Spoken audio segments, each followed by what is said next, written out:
Hello guys, তো আমি এখন এসেছি একটু মাঠের দিকে। তো দেখো, দেখতে পাচ্ছ সব ধান কাটা হয়ে গেছে।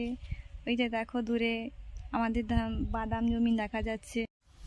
তো দেখো, এটা হলো আমাদের বাদাম চাষ হয়েছে এই মাঠটাতে। তো অনেক হয়েছে, আরও ওইদিকে আছে, আরও ওইদিকে আছে ওইদিকে। তো তোমাদের একটা গাছ উপড়িয়ে দেখাই কীরকম বাদাম ধরেছে। আমিও এখনও দেখিনি, তোমাদের সাথেই দেখবো একদম। তো দেখো, একটা গাছ আমি এখান থেকে উপড়াবো, ঠিক আছে?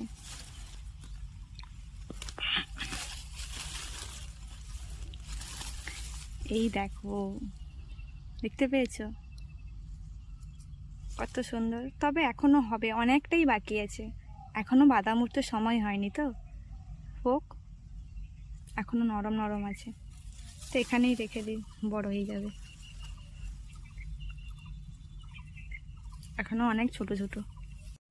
তো তোমাদের কাদের কাদের বাড়িতে বাদাম চাষ হয়েছে অবশ্যই বলবে, ঠিক আছে?